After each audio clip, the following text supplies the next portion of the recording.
Check three. Yo, what is up? What is up? Third intermission time. It's your boy Avry here. The third intermission is up and running for another episode, filling in the host chair once again for the King Dave Barnett. I got Jason, I got Troy with me for the taping. Maybe somebody else will tap in. And at the end of the show, we're going to reveal what we've been working on. You're going to like the news come the end of the podcast. But first things first, Jason, what's going on, sir? How you doing? Yo, I'm here, man. I'm here, man. Good to be back, bro. I feel like I was gone for a long time, but yeah, it feels good to be back. I hope everybody's doing well, and I hope everything is all right. There you go. Yes, sir. It's been 84 years when the man's back. Oh, my goodness. Troy, what's up with things, sir? So you holding things down? Yep, holding things down at my end of the city, just work, sleep, lift boxes, repeat. Trying to squeeze in as much hockey as I can. And, yeah, just, staying alive, staying alive. Yo, this man turned into a BG. Disco, disco. How about you, Avery? Yo, this man, yo. If you didn't tell folks the BGs were white dudes from Europe, I mean, they had some soul in them. They might think at least one of them was black.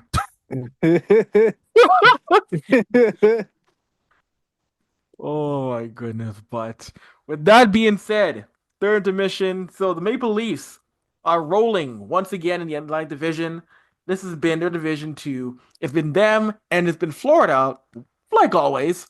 1-2. Toronto currently sits at 62 points. Florida at 61. Leafs have lost 2 straight games, 5-5. And I got Minnesota coming up in their next battle. So I'll swing things. I'll swing things over to, what am I saying here? One thing. Oh, hold on. Yeah, sorry. Yeah, lost the last 2 games. Lost to Columbus. Lost to Ottawa. 2-1 to Ottawa last game. And now they got Minnesota up next on Wednesday. And then, of course, the always infamous, the game that divides the company after that, Edmonton, Toronto, and Hockey Night in Canada on Saturday. We'll start off. Gentlemen, what are your thoughts on the Leafs past couple of games here? And then what are your thoughts on the Leafs taking on Minnesota on Wednesday night? We'll start with you, Troy. Well, I did see some of the Ottawa Toronto game. It seems very lackluster. I mean, I know for the players, you should be able to, I guess, quote unquote, get up for every game. But I mean, like, you would think that, some of these provincial rivalries or like rivalries just already built in would make you want to bring your A game in. It looks like they brought their C game. And, it did seem at times that they were leaving the goalie out to dry. So it's like, what's happening here? Like, have they hit their like a lull a little bit where things start to unravel a little bit? Or is this them just like, hey, let's make things exciting, let's fuck around and find out for a little bit, and then pick the shit back up and get going again? It's hard to tell with this Leaf team because as always, they've never been truly consistent in like just being good. Because I mean, like with all these little losing streaks, however long they are, like the errors are glaring and it's obvious, and it's like, how does this continue from game to game? I don't know. What about you guys? Listen, how you feeling? Well, I got a lot to say, so maybe like you just may want to drop your perspective, Avery, before I go drop my perspective, because yeah, I got a lot to say, bro. This man said, this man is gonna tap into his inner tic-tac-toe. That's wild. But I'll say as much though. I'll say as much with the Leafs. This team isn't falling into a lull in which they're giving up ground to Florida. That's a good thing. In terms, they're still on top of the Atlantic Division. They're still finding ways to at times stabilize where they're at right now. Again, you can't take Florida for granted, or even Ottawa. Ottawa's third in the Atlantic, which I think is a great story. But the big thing for the Leafs right now is making sure this doesn't become a habit. These 2 to 3 game losses, or even if it becomes a 4 game losing streak, because you still got to play against Florida, Boston, Ottawa. Like, this is not an easy division this year. There's not. I mean, you are still on top, but this is not a gimme division. You're going up against some dogs in that division, guys. Yeah, and it's a tough division because there's 90% of the people watching the game, the Montreal game, when we went to Montreal and we were down 3-0, and they're ready to just like call it quits. You know what I'm saying? And after the way the Leafs came back and scored seven unanswered in that game, like I thought honestly like that was a turn for the better for that group of guys in the locker room because you're in Montreal, rival game Saturday night, you're getting your ass kicked and you come back and you score seven unanswered. You know what I'm saying? You do that. So like, that should be motivation going into the next game. And they carried the motivation and they beat Tampa 5-3. They looked all right that game. But then I don't know if it was like Adam Fantilli's family and 70 people, but this guy comes to the building and gets a hat trick. You know what I'm saying? And Toronto just looks like complete dog shit again. Mitch Marner's there on the ice having a public skate. Buddy, you're getting $11.5 million in the NHL not to have a public skate. Yes, you're on a career pace for 106 points or whatever it is. But what does 106 points matter if you're not gonna like end up in this in the cup finals, Marner? Like when are you gonna start taking this thing serious? If you're not gonna take it serious, bro, then just give Tree Living at least 5 teams that you want to go to so that we can get pieces that we need that could help us get over the hump. Because clearly you think that you could just come and play for a couple games and then have a public skate the next couple games thinking that okay, you know what I'm saying? Like I'm not really impressed with that. And then after they lost to Columbus, they lost 2-1 last night. Now I didn't get to watch a lot of that game. You know what I'm saying? But what I will say is that I'm pretty sure Mitch Marner was having a public skate in an important game again. And the reason why I say it's important because of the division rival. And it's not like Ottawa's taking a step back. Like the way the roster is built, like they're trying to, achieve a goal of trying to make the playoffs. You could tell by the way they're approaching their games and their record and where they fall. Montreal's in that same category too because like you want to write Montreal off, but you really can't because of the resurgence of Patrick Laine. You know what I'm saying? So there's a lot of factors, but as far as like me focusing in on the Leafs here, like I'm not I'm not a happy camper because we're not getting that consistency. Like Tree Living is gonna have to do something, and people in general who follow the team should be more critical after the way the team looks after the trade deadline because that's going to be what the playoff roster is going to look like. What we're seeing now is a lot of auditioning. That's why there's no consistency in our lines. You'll see Holmberg in, you'll see Robinson in, like you know what I mean. Last night, the kid from the Marlies, Quillen, yeah, came up last night to play. You know what I'm saying? And this is what we're seeing. We're seeing an audition, like with Timmins and Benoit. Tree Living is gonna have to go get another defenseman, and I don't want to hear this excuse about Riley needs a partner. Morgan Riley doesn't need a partner. Morgan Riley needs to sniff the sniffing salts on the bench and wake up, bro. Because he just is. I don't know if it's me, but he's not as good as he was 2 seasons ago. And I understand the whole decline, but bro, like you're like our longest serving like defenseman Maple Leaf, bro, that we have on our current roster, bro. Like you should start to like take some of this load off of Matthews, you know what I'm saying, and carry some of it with Nylander, you know what I'm saying, and chip in more offensively and be better defensively and help us put us in a position to win more games. Give us a better opportunity, bro. You know what I'm saying? Like it does matter who we get, but at this point, if it's not like a Ratinen type trade, and I know that's gonna go into the next segment, and I'm sorry, I just tried to tie it in nicely. Like if we don't do something like that, like what Carolina and Chicago did, then and Colorado, sorry. Yeah, if we don't do something like that, then I honestly I don't know, because like the way this with our core, like I'm not even gonna chew out Tavares, because Tavares, that guy is a workhorse, and it's like he's playing better without the C on his chest when he was healthy in the lineup. You know what I'm saying? And I'm pretty sure if Tavares was in a couple of those games, the scores could have been different, because you could look at Tavares and you could tell that this guy cares. He cares more than Mitch Marner cares. You know what I'm saying? So Tree Living has a lot of work to do. I'm not happy with the consistency, but I say that to say that we can't be too critical right now, because this is not what the team is going to look like going into the playoffs. You know what I'm saying? Like Tree Living knows he's going to have to reshape the team. You have your back end pretty well much set, aside from like maybe Benoit Timmons and the other defenseman that you want to put there. So you got to fix that, and you got to get us help down the middle, because we can't rely on Holmberg is a very excellent hockey player, but he's not consistent. We can't rely on Holmberg.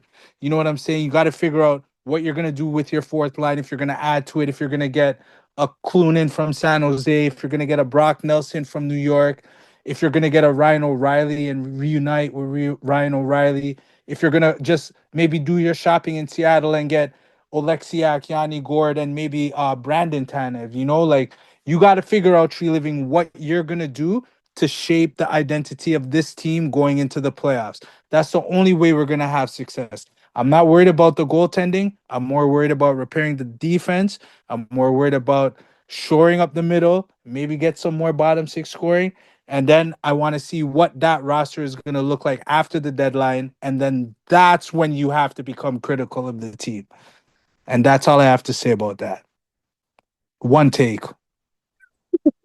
Yo, it's been a minute since Jason went in on the Leafs like that. Yo, it has been a minute since we got the classic Leafs evaluation out of you. Yo, that felt good though. Still, I had to get it off my. That was burning inside for weeks, bro. For weeks, because I'm saying to myself, yo, how are these guys like playing like so great, like for 3 4 games in a row, and then feel like on the fourth game they just want to take the night off. And then you had Edmonton go out there last season and win what, 14 17 games in a row, 16 like straights, yeah. right, like you know what I'm saying, like and you know that winning streak was like the main reason why they ended up where they ended up last year, although they were on the shorter end. You know what I'm saying? That winning streak for those games, they maintained a certain like discipline and a certain style that they were playing, and they stuck to their guns, and it worked, and that carried them through.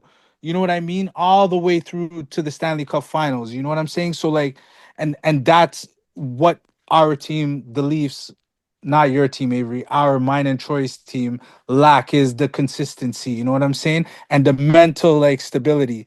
They don't have they get rattled too quick, bro. They get rattled too quick.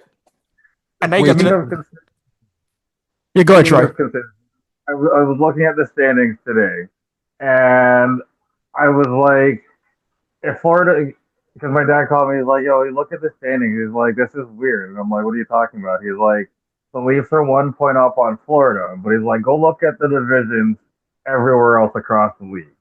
He's like, this is probably the weakest division, because he's like, with the Leafs and their 62 points, you put them in any other division, they're third. They're third or fourth. You know, and they're just barely getting by with 62 points in the Atlantic. Everybody else has got like 70 something by now. Like the other division leaders have at least 70 points. So it's like to what Jason was saying, this can be a dominant team, but the lapses of nothing, where you get a whole lot of nothing for long lapses, which turn into losing streaks, it's costing us points. Yep. And we're well past Christmas. We're getting closer to the trade deadline. I mean, obviously, you still want to get as much point as you can, but like you're starting to squander some easy shit now. Yeah, and this is And gonna. Yeah, sorry, Troy. I don't mean to cut you, but I gotta cut you. And the only reason why that sucks is because then it could be a matchup where they have maybe play Montreal, and then all those mental nightmares start coming back again. You know what I'm saying? If they keep dropping points and shit. Sorry to cut you off, Trey.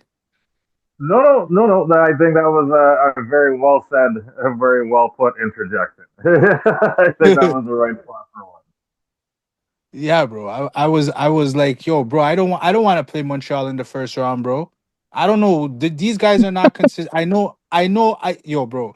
I know we can beat them, but like, I mean, like in the play regular season doesn't mean shit. Let's just admit it, guys. Regular season doesn't mean shit. What matters most are the teams going in to the longest tournament in sports to win a Stanley Cup, bro. You know what I'm saying? The amount of games that you have to play is like the most, bro. The Super Bowl is only one game, bro. It's not like fucking 16, like eight, it's the best of seven, like three times, four times. Like, No, you're you know what right. I'm saying? Yeah. So like it's grueling, bro. Like, but yeah, Troy, like I'm not, yeah. These guys are pissing away points, bro. Just pissing them away, man. And you take a look at the fact that now Toronto has a Minnesota team coming up, a banged up Minnesota Wild team. Talk about leading points on the table. When you're playing a Minnesota Wild team that's dealing with the injuries, you got to find a way to get the wins off those teams like Minnesota that are trying to keep their head above water while some of their best guys are recovering from injury as well. Yeah, Jared Spurgeon got spilled. Yeah, that was a nasty hit. You know, Avery, like I'm looking at the game and just some guys should not be in the NHL. That guy that took out Jared Spurgeon's leg, he had a bad reputation in the juniors. I think he's like from Quebec or something, but he's been doing like shit like that in the junior. Like I understand you guys are battling for a puck, but if you see somebody going in the boards hard, you don't slew foot him. You know what I mean? So that he goes in the board and twists his leg. Like that was crazy. And then that turned into like a fight in the very next game. You know what I mean? Shen Rock Folino. Yeah, that they gotta take the points from Minnesota. They do. Mm-hmm. They have to. There's no excuse. Mm-hmm. There's no excuse. Minnesota's down their top defenseman. Jared Spurgeon is their captain, their leader, you know? So like, yeah, there's no excuse for the Mm-hmm. Minnesota team, Avery. And yeah, an update now. Yeah, they're back in lineup now, but we'll see how we'll see if they can get back up to speed in time. I'm sure they will, but yeah, like these are the guys who are coming back from a the IR, and you mentioned the guy who slew-footed Spurgeon, Zachary Leroux. Yeah, he was the guy who slew-footed Jared Spurgeon, and yeah, that's the thing I noticed too. I noticed too, the past couple months, couple months to a year, I've been noticing an increase in plays that are either borderline or a full blown slew foot. I don't know what that's about around the league. It's been a thing around the league I'm seeing more and more, which you never used to see on the rise. But lately, I've been seeing a lot of more plays where guys are getting their feet kicked up under them, which is like, what's going on here now? Like, that is, I mean, talk to anybody in hockey. The slew foot is one of the more dangerous, reckless plays, and I'm seeing it more often now, guys, or I'm seeing it increase to an extent. I'm seeing dirtiness in a whole like go on the rise. There was a game with Tampa and Detroit, and this guy I can't remember who the Detroit player was, but like Kucherov like just chopped his stick, bro, like on his skate, and he went down the tunnel in discomfort. And I'm saying to myself, like Kucherov, you're beat. You're not catching him. Just like I understand you want to make a play, but that's not the play to make, bro. Like these guys are reckless. Like I I seen a clip with like the Nick Cousins and Quillen collision knee on knee. Like I know like a lot of people are saying, "Oh, Cousins is a pest. He's a rat, and he's this and he's that." Like he is. That's the type of hockey player he is. But that to me yesterday, based off of what I seen, wasn't a cheesy play. Like it was.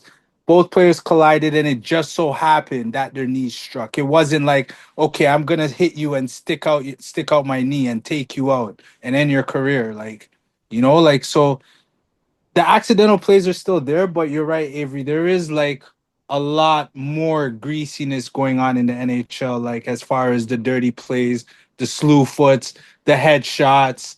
Like, didn't Matt Rempe take a suspension earlier too in the season for a Earlier, headshot? earlier in the year, yes, Rumpy did. Yeah, man. Like unnecessary, like bullshit. Like, come on. And then he scored a goal where he looked like a Tage Thompson coming in with the backhand sauce upstairs. Like, why don't you just score goals, bro? Learn to skate and score goals. You don't need to go and fight, bro. I think too. I'm not to get away from what we're talking about too much, but I think too. Again, the whole Rempe thing is that when you get stereotyped into that role of being the big oversized fighter, that's where again that culture of still this is your job, that's what you do. That's where the game is still coaching a guy like Mike Rempe to be the fighter primarily, which that I think that's gonna change, and that has to change with a guy his size because you're seeing how I mean, you see glimpses like the goalie score. Like there are glimpses in which you see Rempe able to play, but the part of his game that has developed the most has been the fighting aspect, which he still isn't even that great at. Because I saw the fight against Aberjekai, where Jekai rocked Oh, him, he got and fed. yeah, Jack, I fed him. and I'm seeing that, I think to myself, after all the work he's done in the offseason and what he's done to protect himself, I think to myself, Rempe is still, I mean, he's big and imposing, sure, but he's not a good fighter. And I see when he skates, I see when he goes for a hit, it still looks clumsy to an extent.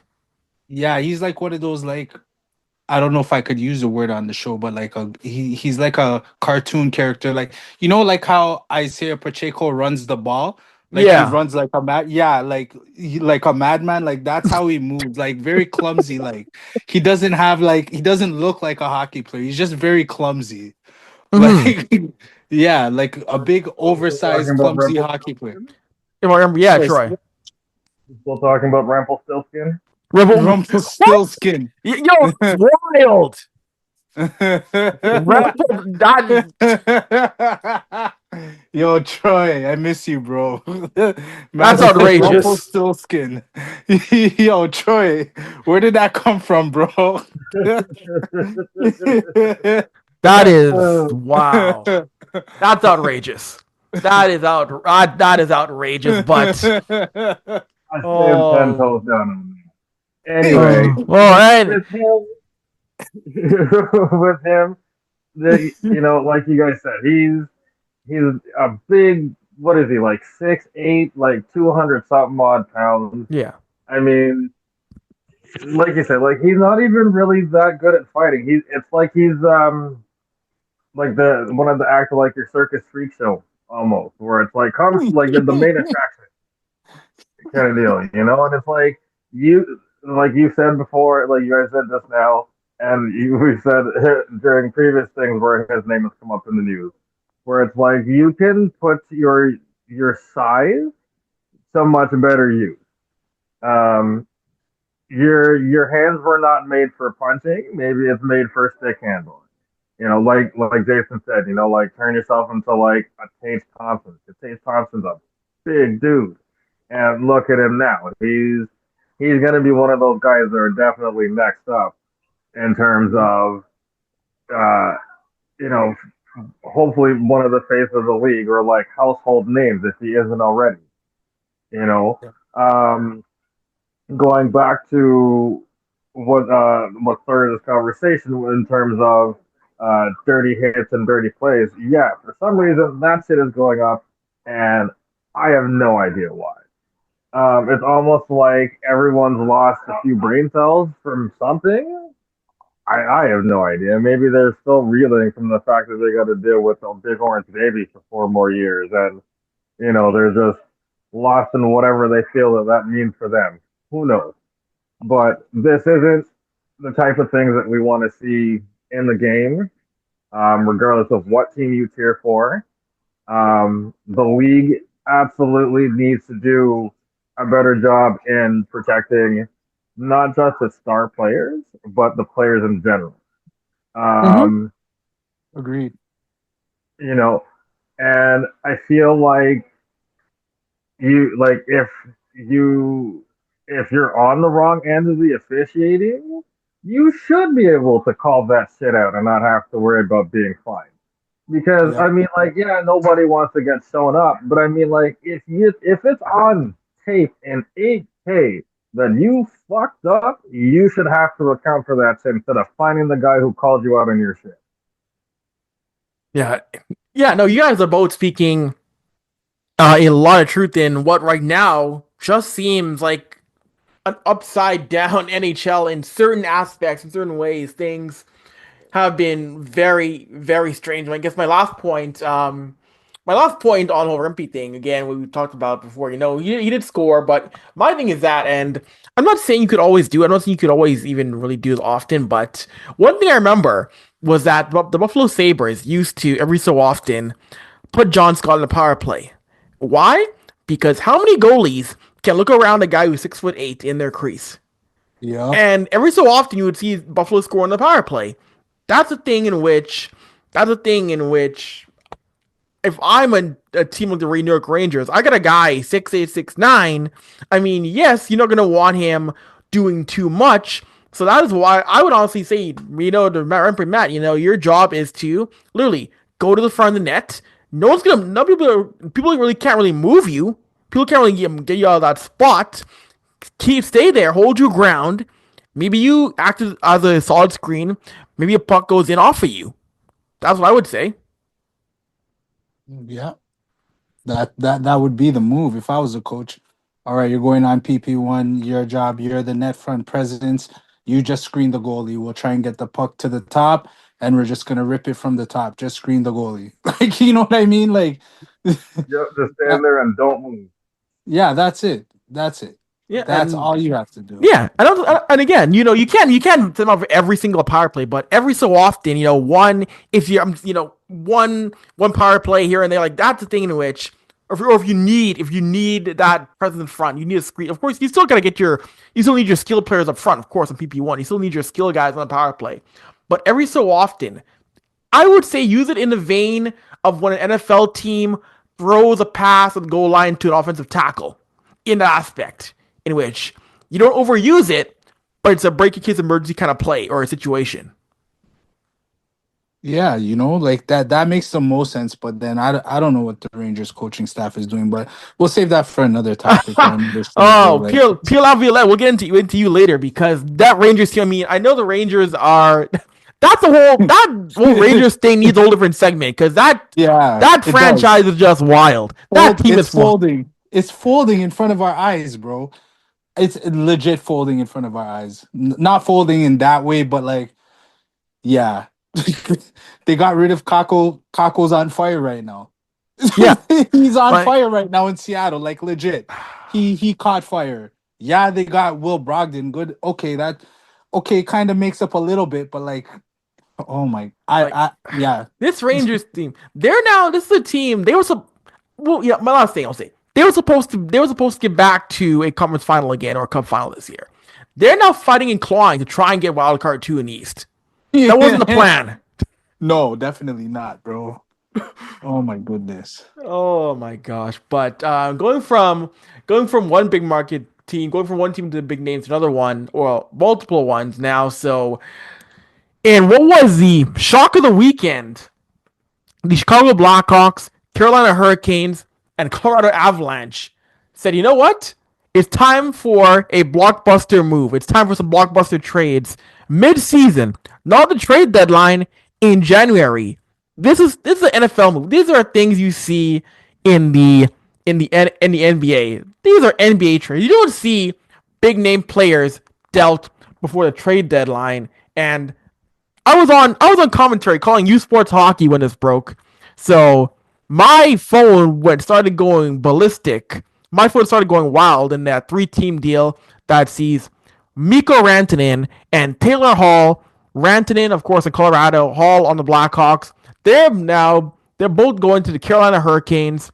Martin Necas, Jagr, they go to Colorado, and Chicago gets a pick. And Chicago, this is where, if I'm a Blackhawks fan, I'm furious because the Blackhawks get only a 3rd-round pick, and they're paying, and they're gonna eat half Rantanen's salary. The big loser is Chicago in this. The big loser is the Hawks in this deal. Oh, for sure, because they gave up Taylor Hall, who was brought there to, kind of open up like Connor Bedard's game as a young player, help him transition, and he may not be the best example to use like as someone to set an example just based off of what he's been through in his career and like how he's been in the locker room. But I know Taylor Hall was like just so happy to be able to play with Bedard as a generational talent. You know what I mean? And he wanted to give Bedard everything that he could possibly give him to help Bedard be the best that he could be in the league. But yeah, I seen the score say how the Chicago got like a B minus on the trade. B minus which part? They have to eat that salary, bro, and they lose like a role player for Bedard. You know what I'm saying? Like, I don't know that I feel bad for Bedard in that sense, but I think the biggest issue here is that I don't think Colorado wanted to pay Rantanen at all, bro. And I do believe that the plan was to get Rantanen out of Colorado to play with Aho to, feel this tournament coming up, like for them to build some chemistry before the tournament. You know what I mean? And also Carolina, they've always had that punch in their conference. It's just that they're not never able to get over the hump. Rantanen has been there. What the GM from Carolina showed me is that he has big balls and he let his balls hang. And he said, Mm-hmm. "Yo, we're trading for this cup winner. We're gonna get this guy. He's won a cup. He knows what it takes to win. He's a franchise right winger. He's from the same place where our superstar center is from. We're gonna get these guys together, and yeah, we're gonna have to lose a piece. Nikas is a good piece to have. He's young. You can groom him into a great hockey player, but he's definitely not no Mikko Rantanen. You know what I'm saying? So I feel Carolina won this trade. And I say that they won this trade because not only are they getting Rantanen, but I don't think Rantanen is going to ask Carolina for $14 million playing with Aho. Do you know what I'm saying? He's going to look at the overall picture and say, okay, you can give me this much money so that you can continue to build around me. I think Colorado didn't want to pay him because I'm pretty sure that Rantanen would have took less to stay with McKinnon, in Colorado because they built something out there. You know what I'm saying? So I feel bad right now for Colorado, but in a way I don't because I'm pretty sure Sidney Crosby is gonna go over there. It's just a matter of time before, Kyle Dubas just says, "All right, Sidney, where do you want to go?" Like, you know what I mean? And he's gonna end up going to Colorado to play with Nathan McKinnon. I just think that's what's gonna happen. So, yes, Carolina won the trade, but I think Colorado is gonna win this war, bro. Oh So well, when go ahead, Troy.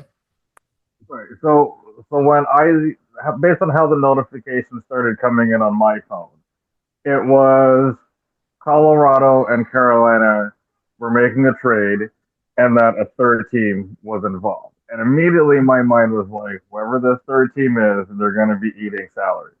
And then the next notification came in and said that that third team was Chicago. And immediately I was like, no matter what happens, Chicago is losing this trade. 100%. At that I mean, moment. like, yeah, and as soon as you see that all they got back really was a third rounder, and they're forced to pay somebody's bill to not pay for that, to not play for them, I thought that was, I thought that was pretty genius of the other two GMs to find a sucker in the middle Bro, to take it. I don't even think Chicago got a roster player in the deal. They did not know. They Can you did. imagine? They didn't. They Yeah. Can retained you imagine that? salary and a draft pick. That's And the crazy. thing is, the draft pick that they got, I believe it's some because I think they made a trade last year somewhere that and they traded their 2025 pick and their third round pick and they ended up getting it back. So it's just like you didn't. All you basically did was just retain salary when push comes to shove. Mm-hmm. Um, Rantanen and Hall are on expiring contracts, and I don't know. You guys probably saw the same Elliot Friedman tweets where it's like Rantanen was, he wanted an extension, he wanted to get paid, but they weren't willing to pay them more than McKinnon, who's making, I think they said 12 and a half. So it's like, yeah, it's weird to try to make more money than your captain unless you're the goalie. But Colorado's already changed out their goalies this year. Yeah. So and I think they've already committed what was it, a 5-year deal to Blackwood, to Mackenzie Blackwood. So Yeah. some money already tied up there, right? So And with the Hall thing, I think he's. I hate to say it because it makes these guys sound so old, but they're still so incredibly talented. Um, like just because he's on the wrong side of 30, because I think they said he's like Taylor Hall's like 34, 35 now. But 30, like that, 32 Tail Hall is. okay. Well, somebody said he was 35, but if he's 32, even better. But still, like once they say like once you're on the other side of 30, it's all downhill from there. Not necessarily. I mean, especially when you're an elite player like him.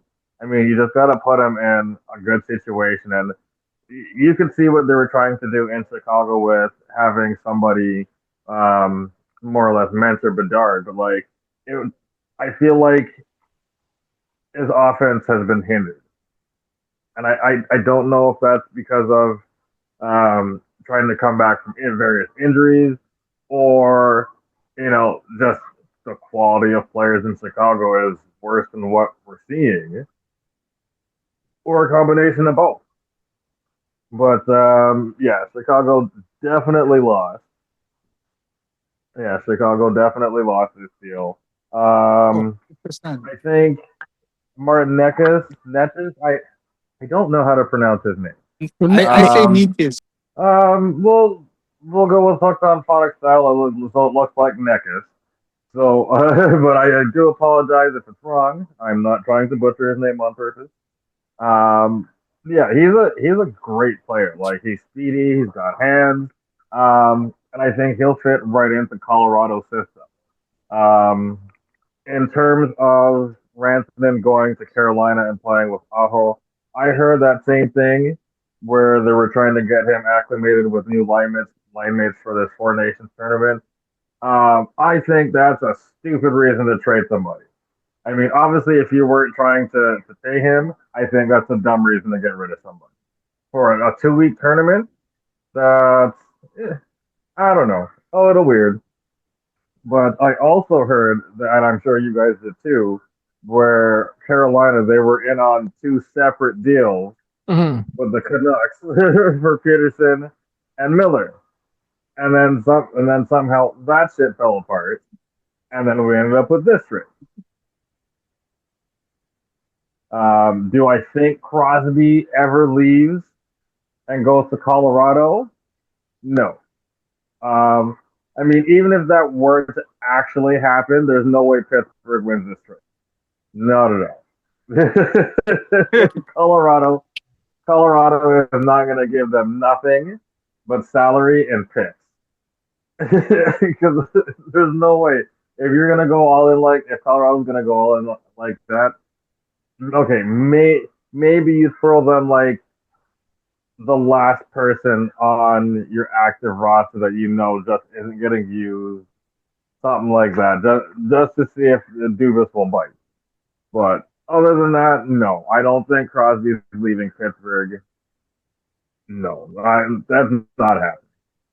No, and with this deal here, I think too as well. Colorado with Gabriel Landeskog, he's skating more and more. He's taking the morning skate more often now, so it's clear that Landeskog is eventually going to make his return to the lineup, and that's going to complicate a lot of things again when it comes to salary when Landeskog is activated from LTIR, because it's clear that he's we don't have a firm date yet when Landeskog is going to return to the lineup, but it's clear that it's going to happen most likely before the season ends. He has yet to play a game since the end of the 2022 season. And in regards to Sidney Crosby being dealt out of Pittsburgh, listen, there was a better chance I go to 6'5" and start dating Halle Berry than they trade then they trade Sidney Crosby. Yo, I keep seeing this. I keep seeing this, yo. He's gonna go to Colorado, play with Nate McKinnon. Yo, this man is comfy. This man is good in Pittsburgh. This man resigned there again long term. This man is on that Mount Rushmore of Penguin heroes with Lemieux, Jagr. with Jagr. You can probably throw Malkin in there. Like Sidney Yeah. Crosby is good. He doesn't want to go anywhere else but Pittsburgh. I just don't know how you could ever approach Sidney unless he says he's done. Unless Sidney Crosby says he wants a new challenge, then I'll believe it. But Mm. until then, that man is bleeding black and gold or black and yellow. Well, you heard it here from Mr. Avery. Sidney Crosby is not going anywhere. Like, although if he did, if it ever to come out that Crosby wants out, the hockey world, that's breaking Twitter. That's breaking Twitter. Is Sidney Crosby said he wants a trade? Yeah, it will break Twitter because you would think I you know why I keep saying like Crosby to Colorado. Like you would think mentally, like, all right, Crosby is a Penguin. You know, he has a gold medal. He scored the golden goal. You know, he has a couple Stanley Cups under his belt. MVPs under his belt, like Rookie of the Year under his belt. Like certain, he's accomplished accolade upon accolade in the game. But you know, it's just like you got to think about it. Like nobody thought Wayne Gretzky was gonna leave Edmonton, right? No, you're right. You're right. And that's that was a whole different. But you're right though. Yeah, no one ever thought it was gonna happen. But I Yes, just that's what think, I'm saying. yeah, Sorry, go ahead, Avery. Sorry. as you could say, yeah, just I just think of the guy who's played that long in one city, and it's gonna take a lot for a guy who's been in that market for literally it's the only pro team he knows. He's been a Penguin since 2005. It's 2025. That's been his NHL home.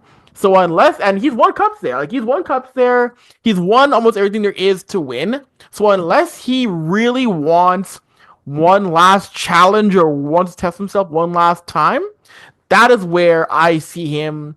If he ever does say it, okay, one out. Maybe he doesn't want to go through a whole rebuild. Maybe he's sick of this team going down the rebuild path. Maybe he says, you know what, I'm 37. I don't want to go down the road for a 5 year long rebuild.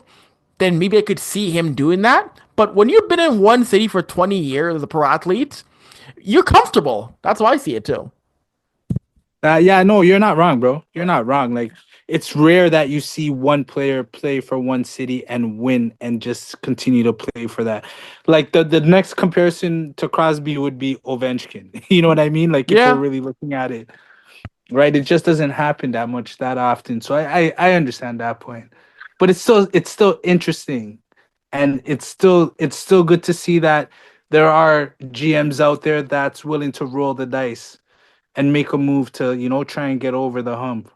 No, of course. No, I do agree. I do agree. And great moves. And Eric Tulsky, I got my last point. Eric Tulsky, we mentioned it, brass balls. That man is Eric. I applaud Eric Tulsky for coming out and saying, you know what? I'm here to win. I'm not here to struggle. This is my team. This is my goal to win a championship, bring the cup to Carolina.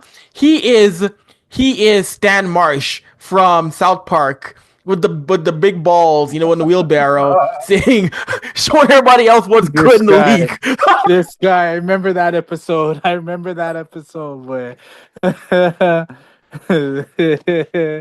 yeah, for real.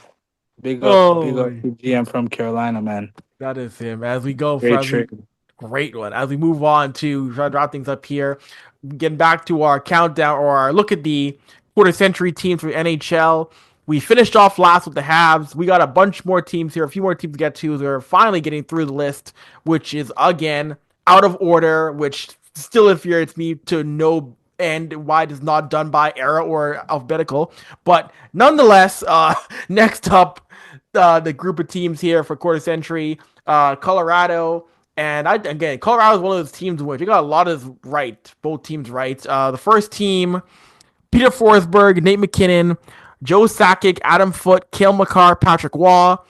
Second team, Milan Hajduk, Gabriel Landeskog, Mikko Rantanen, Rob Blake, Eric Johnson, and Simeon Varlamov. And this is one where there are some gunners on the second team. There are some elite all-time players on the second team, but it's like, who do you boot off of the first team to make room? That's a tough one. I'll start you, Jason. What are your thoughts on Colorado? Colorado. So this is the quarter century team. Yes. I've been away for some weeks. Who were the players that made the quarter century team for Colorado? Peter Forsberg for this first team. Peter Forsberg, Nate McKinnon, Joe Sakic, Adam Foote, Cale Makar, Patrick Waugh. Second team, Milan Hajduk, Gabe Landeskog, Mikko Rantanen, Rob Blake, Eric Johnson, Simeon Varlamov. I remember Rob Lake as a Colorado Ave. I think it's accurate. Landeskog should be on the second team because of his injury. Yeah, it's balanced. I just think that they should put Rob Lake on the first team because I think he was there when they won a cup and they had that battle with Detroit back like back then. So like I'd just move Rob Lake to like team one. If I had to substitute anyone from team one, it would be no one because I would just add from team two to team one. But yeah, I like those guys. Forsberg is where he's supposed to be at. Forsberg, I can't even believe like yo, Quebec, I don't know what happened, like how Quebec left Colorado, but like imagine if like Forsberg was in Quebec instead of Colorado. That'd be insane. But yeah, Sakic, yeah, I remember Joe Sakic from the Quebec Nordiques, bro. I remember him from Colorado, duh. But I mean like Joe Sakic, I remember he had on the blue with the French little thing. I don't know what it's called, but yeah. The fleur de lis. The fleur de lis, yeah, I should Yes. know that, but I don't. Mhm. Sorry, guys, I apologize. But yeah, like yeah, I like the picks, Avery. I'm content with how they did their first team and second team for Colorado, but Mhm. they should have included Quebec and not Colorado, and they should put Guy Lafleur there. He should definitely be there. Like guys like that were there that helped build that organization and franchise into what it is. Yeah, like What's our core century though? It's from 2000 onward though, so they were already in Quebec, in Colorado by then. So Yeah, no, that too. I thought it yeah. was a quarter. Okay, I Oh yeah, I yeah, just understood yeah, yeah, quarter just yeah, perhaps. yeah, yeah. It starts from the New Year's Day 2000 onward. So Yeah. So then yeah, it's perfect. It's yeah, perfect. yeah. And Troy, what do you think about the Colorado? Does Paul Korea and Team Mussolini fit anywhere in this list for this exercise? Because I feel like those were two names that were omitted that probably should be on there if they fit into this realm of quarter century teams. Timu Solani. That's a good one. No, they were just blips on Colorado. Like they were. I mean, they were there, but they were not there enough to have an impact on the Avalanche over the quarter century. Ah, those guys that Avery named like helped that organization in Colorado win cups. Hmm. Yeah, But I think Colorado in the 2000s. Yeah, I think Forsberg, Sakic, Foot, Hayduke. Those are the guys. Those are your cornerstones. your cores. Yeah, Yes. yeah, yeah. 100%.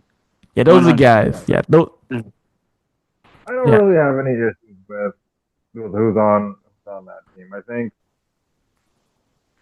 um, you can probably interchange like first and second team names, but I Mhm. mean, I think for the most part they did get this right. Yeah. Um, was there really nobody good between until they got Varlamov? Like from then till then, were they really like unstable with their goaltending like police were? Uh, they had Peter Budaj, but is Peter Budaj an all quarter century goalie? Like, I mean, is that Peter Budaj? I don't think we would have made over Varlamov. No, No, like no. he's like a career like no offense to him or anything when I say this, but I mean like he's like a more known as like a career backup. No, I Mhm. mean like Yeah. sure he was being a starter because of injuries and depth chart issues, but you know, yeah, it's weird when you think about it. I mean, like, is there nobody? Was there really nobody else between Watt and Varlamov? Uh, Jose Theodore was there briefly. Jose Theodore, they Yeah, had him. Jose. They got him in a trade from Anaheim, I think, or some Yeah, some nonsense like that. but it Jose wasn't. Theodore. Yeah. It wasn't Montreal Theodore. It wasn't the guy who won, who was the MVP. It wasn't the guy who was the best goalie in the league. That was the shadow.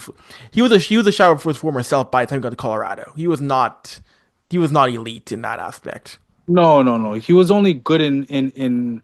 Are you talking about Jose Theodore still? Yeah. Yeah, he was only good in Anaheim, bro. I remember him like playing some crazy hockey in Anaheim. He was in Anaheim, right? Jose Theodore? No, Well, let maybe me just after. double check. Yeah, no, Yeah. no, he was no, he bounced around. No, he's in Colorado, Colorado, Washington, mini Florida, but not Anaheim. But yeah, it was Oh, I'm yeah, he thinking had about JSG. like Theodore. He had in Montreal. He was a dynamite goalie in Montreal in the early 2000s. He was great, but Yeah, Colorado, he had one good year, and then but it wasn't anything spectacular in Colorado. Like he had one good year in 07, 08, but it wasn't anything that made you say, "Oh, this is really the guy in Colorado." Yeah, that there was only one goaltender in the year 2000s and I would say it would be Patrick Waugh for that team. So yeah, Troy, I'm with you. Avery, I'm with you. I think they got this one right. Hmm. It's a rare win. No, they did get that one right. And then going from Colorado to Vancouver, Vancouver's first team, Marcus Naslund, Daniel Sedin, Henrik Sedin, Alex Edler, Quinn Hughes, Roberto Luongo, and second team, Ryan Kessler, JT Miller, Elias Pettersson, Kevin Bietsa, Matthias Oland, and Thatcher Demko.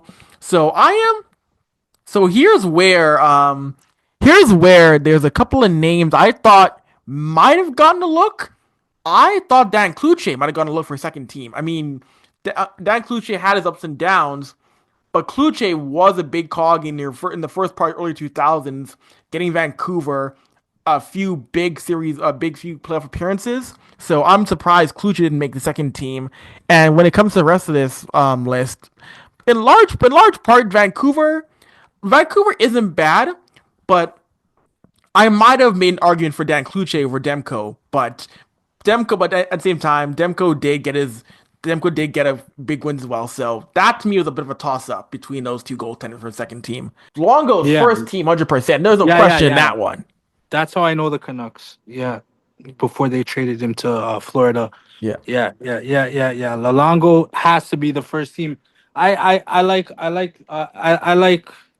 that. Um, I just don't know like who aside from what you brought up, Kluche, Kluche. You said Kluche, yeah, Avery. Dan Kluche. Dan Kluche. Aside from Dan Kluche, I don't know what else I would change for Vancouver. Cause like past 2000, I think the guys that are on that list are the right guys. Like it's good that they put the Sedin brothers on the first line because on the first team because if it wasn't for the Sedin brothers, you know what I'm saying, they wouldn't have reached where they reached. You know what, Avery? I thought of someone still. God bless his soul. But I always loved the way this guy used to play the game, bro. Pavel Demitra, bro. Mm. Pavel Dimitro. God bless his soul. I think, yeah, God bless his soul. Condolences to his family and stuff. But Pavel Dimitro, I think he was important too, like around that time before, he passed and stuff like that. So I would add him. I just don't know. I would add him to the second team, but I just don't know like who I would take out. But that would be someone who I think should have been there still. But yeah, no, it was it's a large part of the good roster. Troy, how do you feel about Vancouver? Um, sorry, my head's Vancouver. If you didn't say both the Sedin twins, then you've probably just started watching hockey last. Yeah, because they've been the face of that franchise for a hot minute. Um, definitely with the goaltending. I mean, when you think back to the Canucks from like the 2000s and onwards, it's Roberto Luongo's team.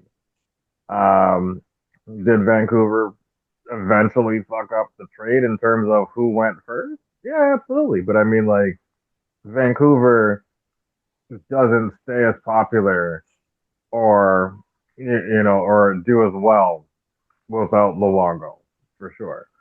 I'm curious to know if you think Eddie Lack, just for shits and giggles, would be on this. I love Eddie. He's my boy, but I know Eddie was not going on either one of these lists.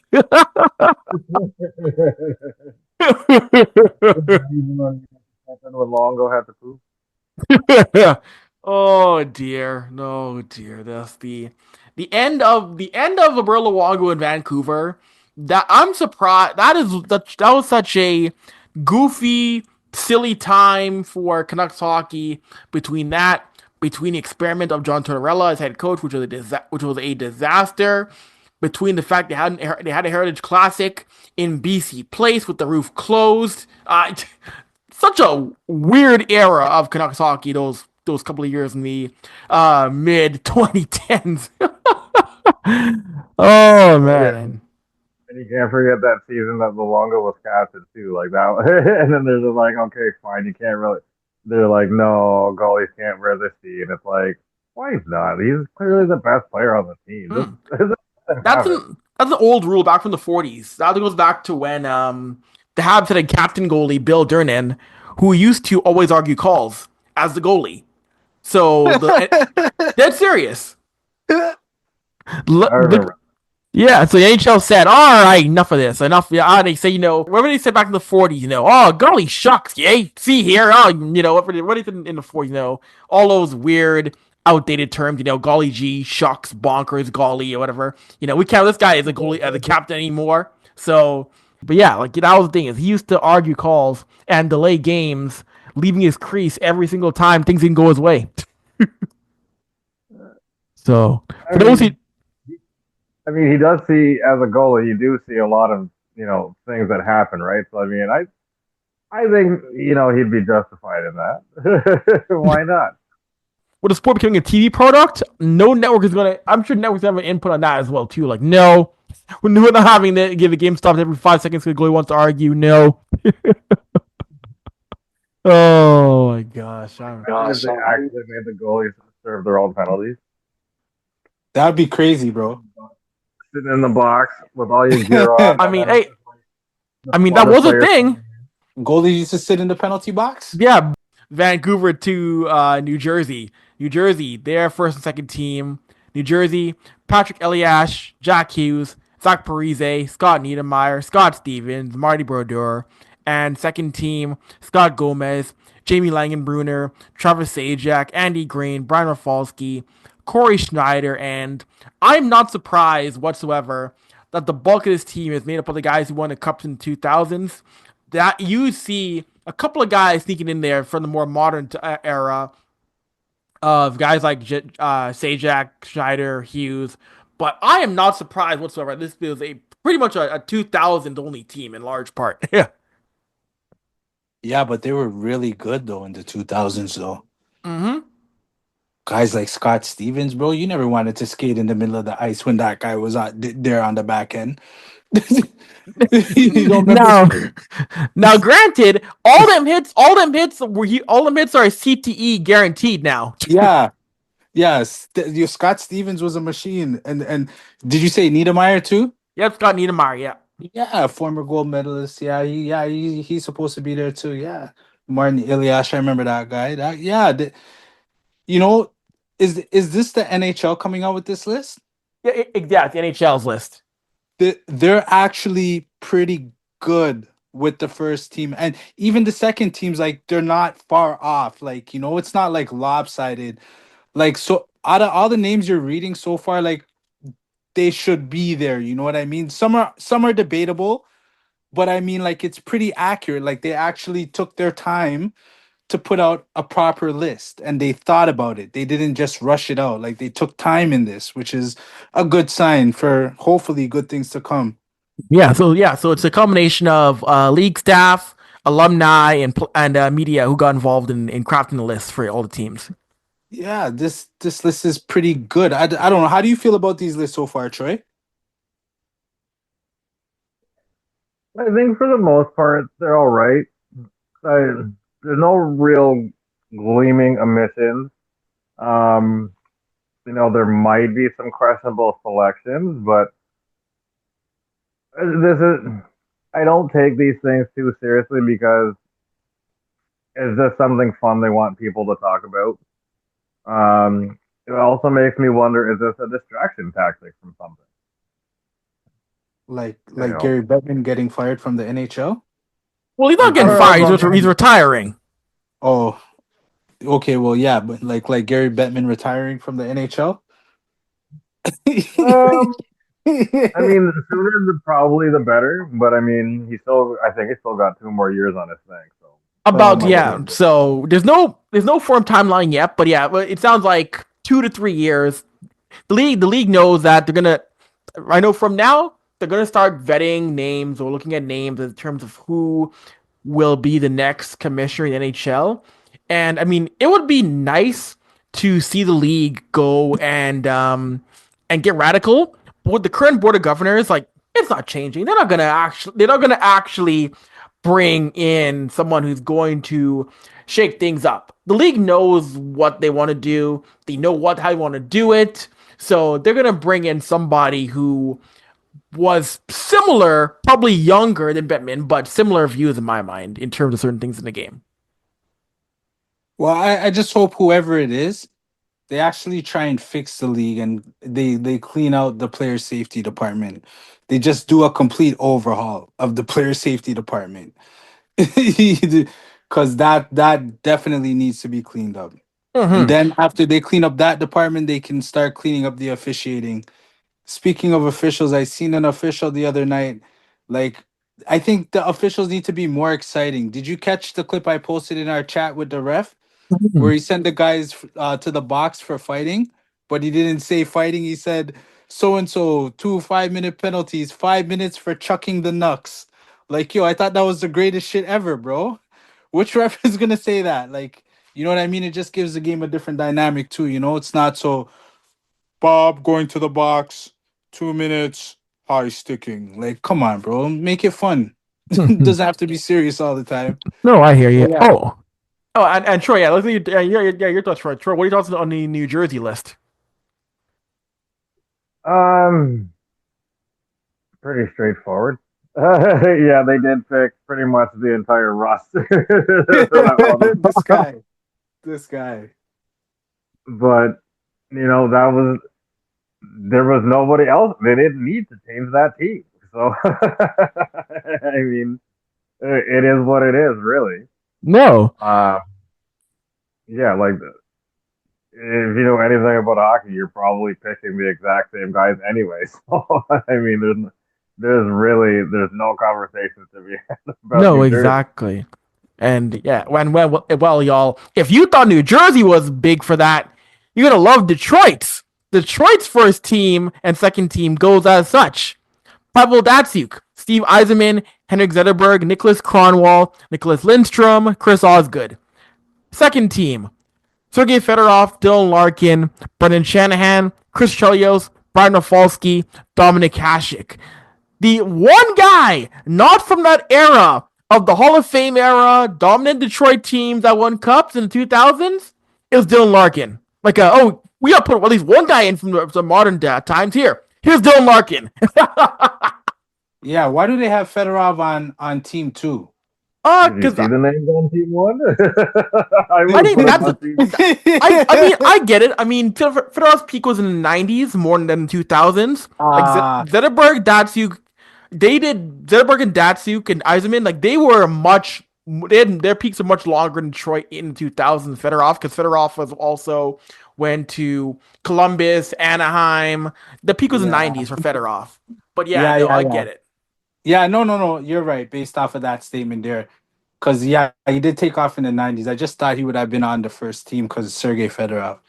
But no, the list for me for Detroit is pretty accurate. Like Larkin, but then who would you take out to replace Larkin with for a modern day? Do you get what I mean? Yeah. There's no one. I would say there's no one else on the level right now for Detroit that of these modern teams that would go in there. He's the one guy that makes sense to put in if you're gonna include a modern, air quotes Red Wings player. That's the one guy you want to include him. He's done the most in a Wings jersey during the lean years. So I'd probably. Sorry, Chris Draper's not on either one of these lists, right? no, he's not. No. I would probably, if he fits the realm of qualifications, then I would say Chris Draper over Larkin. But I totally see why he's there Yeah. because you want some like at least a name that that's current Yeah. that people know. Say, okay, cool, he's part of this list. This is you know, he's not being left out. So I Exactly. think they did that just so like they have like a familiar, more recent name to look back at. No, but you're right, Troy. You could have included more wings from the 2000s in there, but yeah, you need to have a level of balance where you at least get one current Red Wing, in that list. And going from that to a list that's caused probably the most controversy as we start to wrap things up here, the New York Islanders list, and this is one in which I knew the Islanders were a weird team in the 2000s. They had their ups and downs. I mean, this is a team that, of course, went through the era of the Charles Wang era, the Guard Snow era, the era of the. But this list was, I'm just gonna say, was weird to an extent. So you had Josh Bailey, Brock Nelson, John Tavares, Nick Leddy, Adam Pilic, Ilya Sorokin, Matthew Barzal, Anders Lee, Franz Nielsen, Kenny Johansson, Ryan Pullock, and the second appearance on a course entry team. And this is one where it's like, yeah, I don't know about the New York Islanders list. I don't. Yeah. I mean, Tavares, of course, but when you look at the list, you think to yourself, there's some names that should be on here that aren't. Nelson needs to be there because Tavares was with Nelson when they broke through in the playoffs. Nelson should be there. But what names do you think should be there that are not there, Avery? There's no Calapozzo. There's no Maris Tchaikovsky. Uh There's no Johnny Boychuk. Like those three names, and I get that he didn't win, but Maris Tchaikovsky was a consistent guy who got you 60 points, 70 points consistently for the Islanders in those 2000s. I'm surprised he wasn't there. I'm surprised. Yeah, Johnny Boychuk. Not. I would have put Boychuk over Pollock in my mind. I think Boychuk should have been there. So those are two, and then Okposo. I think Okposo could have been at least a second teamer. I'd have put him over Franz Nielsen. But yeah, New York to me in my mind, New York is really the first team where I can look at it and go, there's maybe two or three names I could swap out here. well, they don't really. When was the last time they won? Like Mike Bossy, bro? Yeah, they haven't won a cup. They haven't won a cup since '83. Right? So like that, yeah, that one, yeah, like, that one doesn't count. Yeah, I mean, 83 is more recent than 67, but I mean, like, yeah, like, still a long time ago. Still that's hell long. right? Like we're longer, but I mean, like, fuck, I don't Yeah. know. It's like I like Johnny Boychuk. He he could easily be there, but it's just so hard because we're not used to seeing like the Islanders win that often in the playoffs and shit to make noise like that, or guys that like, I mean, like, you have your top scoring guys on the Mm. Islanders. Like, we know Barzal, like, we know him because he can score goals, he can make plays, he's good on the puck, so on and so forth. We know Brock Nelson, but some of those guys, like, I don't know, bro. I guess it's like comparable to like the Ottawa Senators type. Like, you know what I mean? Like, you can have a first and second team, but we're gonna be able to find other guys that made more of an impact during that time that fits the bill for this Uh-huh. century team. You know what I'm saying? Yeah. Or yeah. Yeah. Troy, how do you feel about the Islanders list? Um, Jason pretty much took the words right out of my mouth. They've been less than mediocre for so long. No real name other than Tavares really stands out. Um, yeah, they have been mad boring for years. Yeah, man. Do you think? Sorry, I'm trying to Google this, but again, Zoom is screwing up everything else I'm trying to do on the phone here. Zygmunt Palffy and Zarly Zalapski come to mind. I'm sure they're like probably more '90s players, Yeah, but they like both. those. Yeah. Zarly Zalapski is the best hockey name next to Ivan Ivan. I don't care, bro. I don't care. Zarly Zalapski and Zygmunt Palffy, bro. Oh my goodness. Those are throwbacks. Like, when was the last time you heard those names? Right? Yeah. But I'm surprised that they didn't pick Roberto Luongo as one of their goalies. One of the time he was there. He was. He was, but that was not Roberto Luongo. That was that was proto Roberto Luongo. That was Roberto Luongo before he really found himself in Florida. Like he didn't pop off until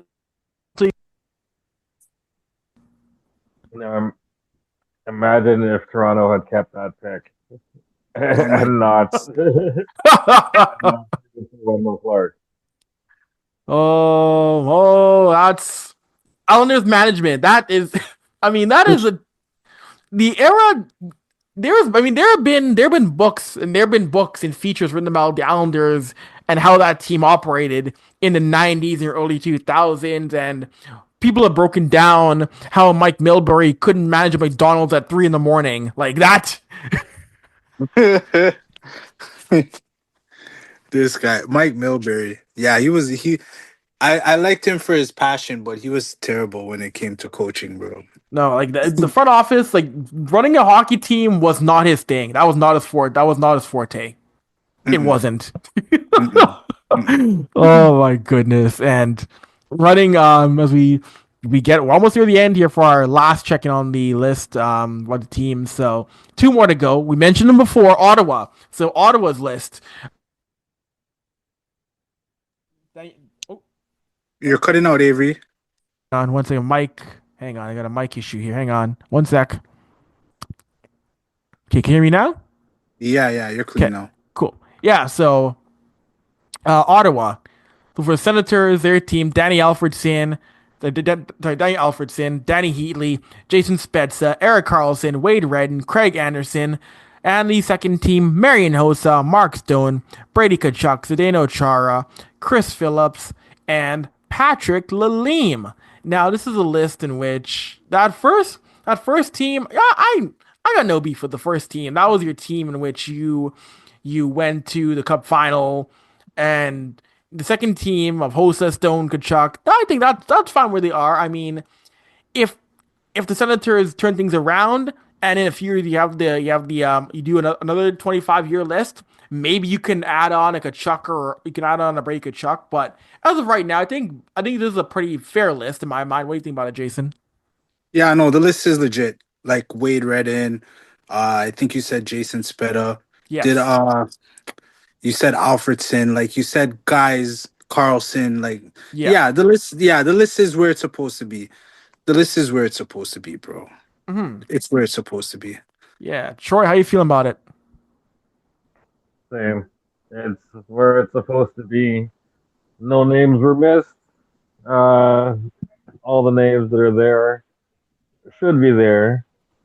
I don't have any qualms with this list. However, I don't know. I think maybe you throw in a Dominic Hasek, but I don't know. Craig Anderson definitely has earned his stripes to be there. Oh yeah, yeah. Yeah. You gotta Anderson. give Oh yeah. Craig Anderson his flowers still. Yeah. Hashik, no, he was only there for the 1 year, the half season. They got hurt. Yeah, Hashik was barely in Ottawa, so he's not cracking that list. Yeah, he's not gonna. I don't think he would crack that list for sure. He wasn't there long enough. No, But he was exactly. there though. He was there though. It was still weird to see Dominic Hashik in the Ottawa Center. That was still weird. That was still very Yeah, weird. that's like if Sidney Crosby leaves Pittsburgh, it's gonna be very weird to see Sidney Crosby in another hockey jersey other than the Pittsburgh Penguins. You know what I mean? So yeah, I get what you're saying there. Yeah. All right, and then our last team on the course entry list, the New York Rangers. The days of our Rangers, the young in the Broadway blue shirts, the trying to get back happier times here with their list. The first team of Chris Kreider, Artemi Panarin, Mika Zibanejad, Adam Fox, Ryan McDonough, and Henrik Lundqvist. And the second team, Jaromir Jagr, Derek Stepan, Matt Zuccarello, Dan Girardi, Mark Stahl, and Igor Shosturkin. That is one where it is fair. Jagr had That's insane. 123 in 0506. That is insane, bro. And that Holy wasn't. shit. Yeah, and that was when. Yeah, that was the and never forget, Jagr came in second in Rock Richard to Jonathan Chichu. Yeah, I remember Jonathan Tichu. Tichu was a great hockey player before, and yeah, he was such Yeah, a great. if his body didn't break down, that would have been fun to see Jonathan. It would have been fun to see him play with a full career health. But yeah, Chichu's body handled it. Couldn't stay healthy, Yeah, that was the thing, but he was such a great hockey player, man. right? Oh my goodness. Troy, how do you feel about the list for the Rangers? It's like they named their entire current starting lineup with the exception of Lundqvist.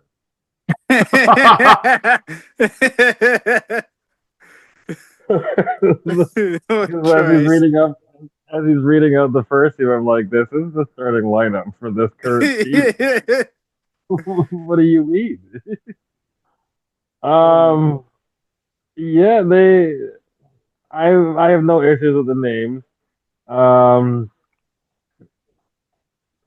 I'm still trying to picture Jagr in New York. Like, I know he went there. I'm not saying like I don't remember him going there, but like, even though Jagr's been to like 9 different teams, like he's a Pittsburgh dude for me. Um, is Brian, sorry, did you say Brian Leach is on this list? Because if he's not, he should be. No, he's Uh, not, and that Leach is not. No, and again that was Leach was more '90s. Again, that by the time the 2000s rolled around, Leach was not that guy in terms of game breaker by the 2000s. I mean, he was no, good, but yeah, he wasn't like I remember Brian Leach like in the 90s, bro, like late 90s, like 96, 97, around there, like him peaking and taking off. Like 2000s, he was kind of quiet. Was Brian. I mean, yes, he did have a 20 goal year in 2001, but you start to see where the decline after '01 begins, where he played 82 games in '01, '02, then in 51 and 57. You could see the numbers start to dip, and then he had the year in Toronto and then the year in Boston. But yeah, I mean, he was still very effective. Maybe you could have a debate on the second team by then. But yeah, that was the Brian Leach from 92 to 97. That wasn't the Brian Leach in the 2000s.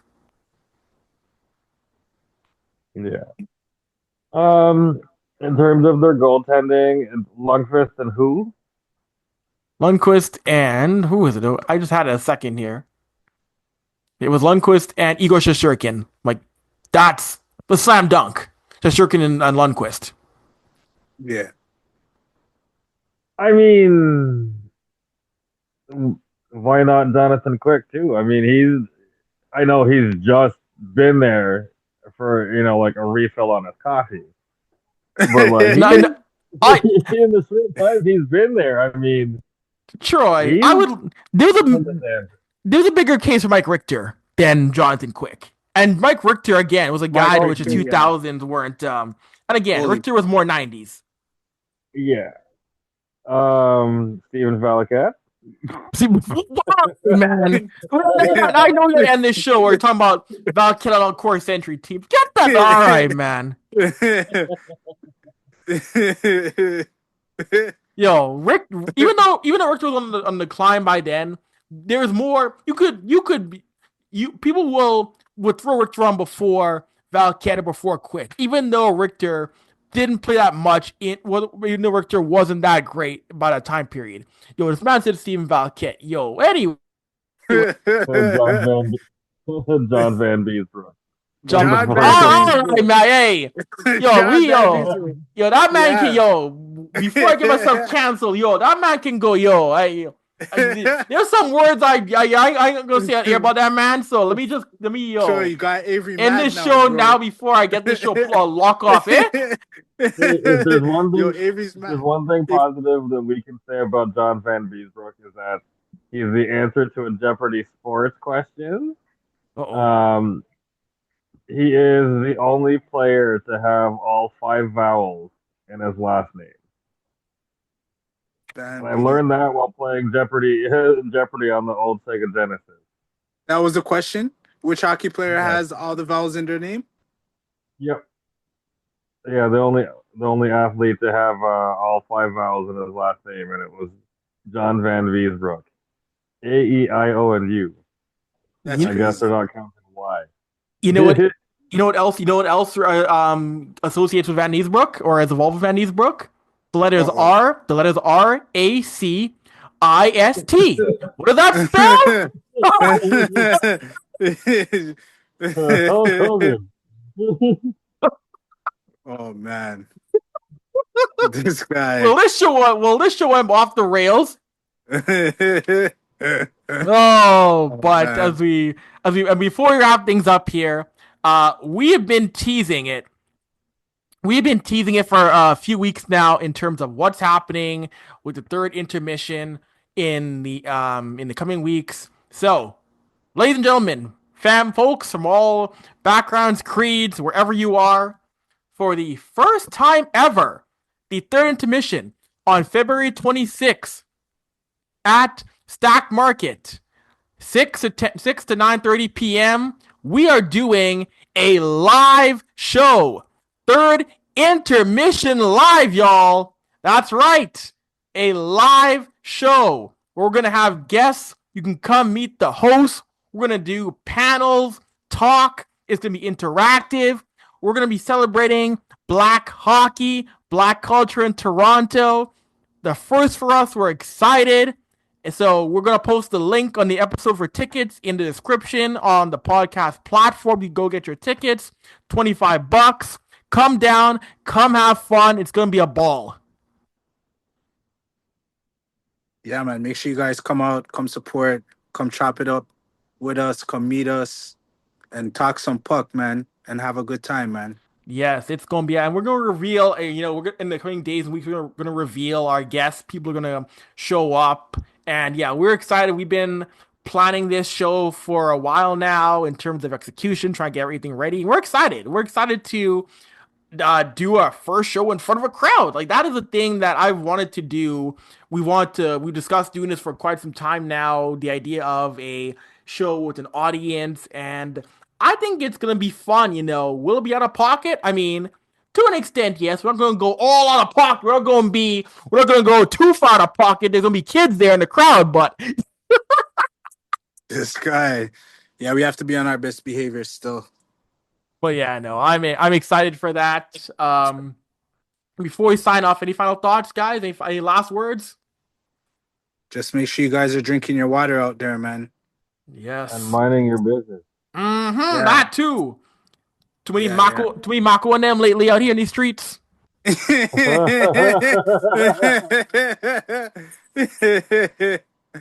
Oh my goodness.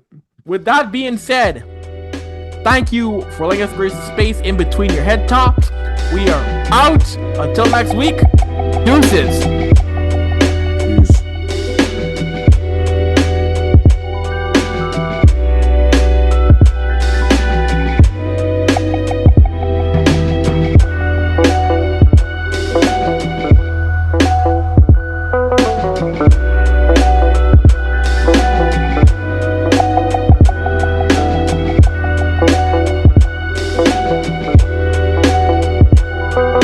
Bye.